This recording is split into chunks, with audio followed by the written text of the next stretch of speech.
Hi there, welcome back to this week's edition of Get Me Right, your deep dive show on governance and international news events that impact our lives, yours and mine. If not immediately, then for sure in the long term. That's why the choice of the weekend, when you can sit back and soak in. This past week had two major developments, one domestic, one global. The Modi government presented its first budget of the third term. There was nothing big bang, and the markets even tanked. Typically, we have seen governments using the budget as an occasion to make populist announcements that buttress their constituencies. Not the Modi government. It takes political courage to think long term when you have taken a beating in an election and are looking at another difficult round of elections in 4 months. I'll explain the why and how of it. Second, in a coup of sorts, President Joe Biden has been replaced by Vice President Kamala Harris to hold Democrat Party ticket for elections in November for the United States President. Endorsements were quick even as an incommunicado Biden recovered from COVID. Conspiracy theories abound. But the contest is clear now. The same week, Donald Trump got the official nomination of the Republicans to be President of the United States this election. We discussed conspiracy theories around his assassination bid last edition.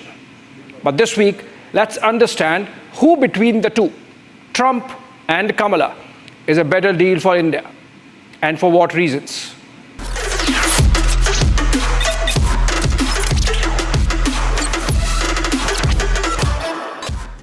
Mr. Speaker, sir, with this, I commend the budget to this august House. Jai Hind. Union Minister for Finance Nirmala Sitharaman presented her sixth full budget this week. One thought it was a document of political courage. But before I tell you how, let's look at some of the political reactions and criticisms that came in. It's a grudge list. I'm particularly happy that she had an opportunity to read the Congress manifesto. Yes. She picks the good ideas on page 11, page 30, and page 31. Rahul Gandhi thought it was a Kursi Bachao budget because Andhra and Bihar were mentioned more times than Bengal and Telangana, indicating towards the former being ruled by BJP allies JDU and TDP respectively. P. Chidambaram grudges the fact that the apprenticeship scheme announced to tackle the issue of employment is copied from the Congress manifesto. An op-ed in the Indian Express written by JNU faculty Himanshu headlined it as a budget that prioritized politics over economics. From flagging a demand and consumption deficit to precarious exports to tepid private investment, the tone of the article was more corporate than what all the corporate honchos who spoke on the budget after Sitharaman's speech could muster. Shekhar Gupta of The Print termed it as BJP's socialist turn. He has not done it for the first time, of course. But these are same set of people who till a day before the budget were panning the Modi government for helming jobless growth. When the issue gets addressed, the goalpost is moved and the provision is termed socialist. Let's get you the political courage aspects clear. Bihar has frequently suffered from floods, many of them originating outside the country. While there was a preponderance of projects mentioned for Bihar and Andhra, thus giving an impression that the Modi government caved in to the JDU-TDP pressure, the facts are to the contrary. One is the issue of perception. Remember those days when ABA Ghani Khan Chaudhary of Bengal would be the railways minister in the 1980s, or Lalu Prasad Yadav in UPA years. Listening to the railways budget, one would get an impression that all trains originated in Malda town, the constituency of Chaudhary, or some railway station in Bihar in the case of Lalu. The reality was that the ministers were only allowed to be partial to their home states in their speeches, even as the entire document remained neutral on project allocation. So in the case of Modi government's first NDA budget, ally states might have got reflected in their speech, even as the larger budget remained states neutral. The Gaya Industrial Corridor that has been announced, for example, is part of the larger Amritsar-Dibrugarh Industrial Corridor that would have anyway passed through the middle of Bihar. Also, the development projects announced are in the nature of center-state collaboration, not giving total leverage to the ally. It takes a measure of political courage to innovate in a manner that the allies get what they want, yet the philosophy of not opening multiple windows of corruption remains. Markets reacted sharply in the negative. And that brings me to the more substantive arguments in favor of the Modi 3.0 first budget being a document of political courage.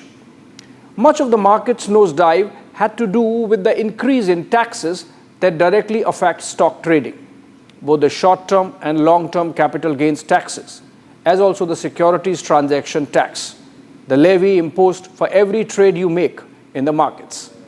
Obviously, this makes participation costlier and hence a deterrent to that extent, explaining the reaction. On the face of it, this seems like a counterproductive measure. Why rock the boat if things are going fine? The Sensex has been booming. At over $5 trillion, India's market capitalization of listed companies is higher than the national GDP at about 140%. The last of the $1 trillion gain has happened in just last 8 months, since November 2023, which means those 250 million odd market participants have added $1 trillion or about rupees 80 lakh crores to their wealth in 8 months alone. But there's a flip side to it. At $5 trillion, India's share in global market capitalization stands at 4% against the historical average of 2.7%, giving you an idea of the stretched valuations. Nifty 50 trading at price to earnings, or the PE multiple of 19, is about 20% higher than its long-term average.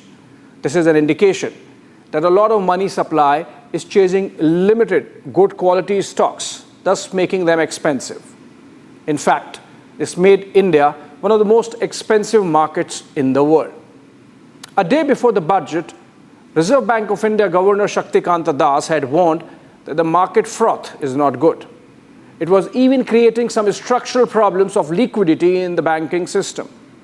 Das said that the deposits growth, or money deposited by people in their savings accounts, had slowed as those were getting diverted to equities and real estate. While affordable housing remains a focus area, much of the heavy lifting there also is being done by the government through projects like the Pradhan Mantri Awas Yojana, PMAY, and Swami, the special window for affordable and middle income housing. A measure of the housing mess can be gauged from the fact that of the total of companies entering the insolvency resolution process through the IBC mechanism, 21% are from real estate sector. Of the cases that got resolved, 1 in 4, or 25%, belong to the real estate. Also, of the 891 corporate lenders approaching IBC, 133, or roughly 1/5, happen to be real estate lenders with their money stuck in projects with builders. Add to it the fact of over 4 lakh housing units stuck in delayed projects, as acknowledged by the economic survey. You are looking at a scenario where lakhs of crores of rupees of hard-earned wealth of people is stuck in dead, non-productive asset class. Of late, with the post-COVID recovery, an element of speculation has also been injected. Ask me, I live in Noida, and both in terms of projects delayed and uncontrolled bull run in prices, it's a nightmare in the making. This was creating problems for the banks, for their credit requirements, which is their chief revenue source. Banks were getting into a zone where they had to borrow money at higher rates vis-a-vis the cost of deposits. A measure of stock market froth is the number of new accounts opened in last 1 year alone. In the last 1 year, markets saw over 4 crores of new demat accounts opening, taking the total to 16 crore plus. There's an adage for those who are active in stock trading. If your barber or the car driver starts talking about scripts to buy or sell, it's time to quit. The markets are almost reaching that stage. Somebody had to bite the bullet. Nirmala Sitharaman has done that job. Taken together, the capital gains tweaks and the indexation benefit removal would have the much needed sobering effect on the speculative side of both the equities and the real estate markets.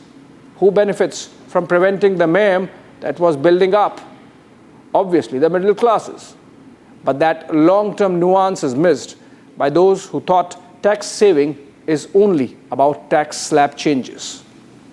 Now let me show you some other aspects of the budget that indicate towards political courage in the face of temptations. For the first time in the last 4 years, we have a current account surplus for any quarter, which means we exported more than our imports. Robust exports are also reflected in great foreign reserves at over US $650 billion. Fiscal deficit is on the glide path as mandated by the Fiscal Responsibility Act. Inflation, though of some concern on food and fuel basket, remains in manageable territory. All these taken together give the Modi government enough space to splurge. If it so wished, it could have done that by way of populist measures like tax breaks, waivers, deductions, and rebates. The Congress-led UPA effectively bought the 2009 mandate with the farm loan waiver largesse in Manrega payouts in a much dire fiscal situation. Just to give an example, in 2012, the food fuel fertilizer subsidies bill stood at about rupees 2 lakh crores, at a steep 14% of the total budget. It was the year of highest subsidies in the UPA decade. Agencies were warning about this open-ended subsidy bill. There's a direct correlation between that fiscal irresponsibility and the inflation hitting double digits territory of 10%. Coupled with corruption as a governance issue, it paved the way for the phase-out of the UPA government by 2014.